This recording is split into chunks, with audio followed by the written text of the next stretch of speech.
confidence thing? Is it all a confidence game? Well, you know, it's a confidence game and it's a funny game because I work with a lot of plastic surgeons talking about body image with their patients, and I talk with their patients about body image. And confidence is funny because it's all in your head. You know, if you are convinced that you look beautiful and you don't need any kind of surgery, then you look beautiful and you don't need any kind of surgery. You save a lot of money. You save a lot of money, that's right.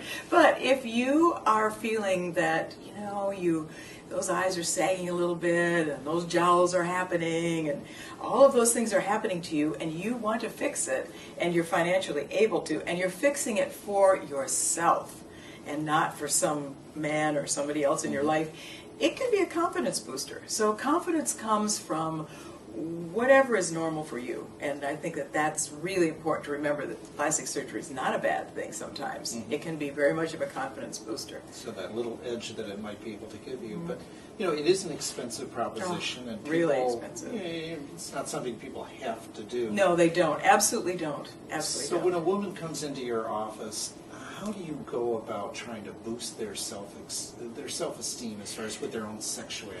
Well, as far as sexuality goes, I personally can't do anything to boost their self-esteem. They can do something to boost their self-esteem. So my passion, really, my job is to sit down with those women and say, what do you love about yourself? Let's take a look at the whole you. And you know, it's amazing. The list begins. Well, you know, I like my smile. I like the way I can analyze things. I can carry on a conversation with anyone. I carry myself tall.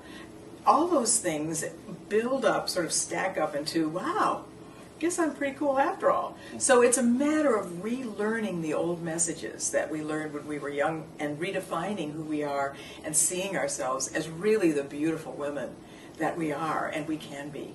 Do women give themselves enough credit for all those positives that they have? It's hard. You know, it's hard. Those of us, I deal with two generations. One is the boomers, the leading edge of the boomers, the 50-plus group.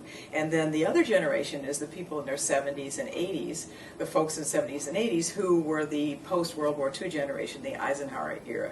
So we have two types of women, and some of the women can deal really well with the issues, especially the boomer women who were the free love and hate Ashbury women. I just have to take them back to that time and say, remember that confidence you had? Let's talk about that. And they, oh yeah, and it begins to come back in a new way, letting go of all those old messages of having to be skinny and perfect, and going into, wow, I've got a lot to offer. I'm a pretty classy lady. So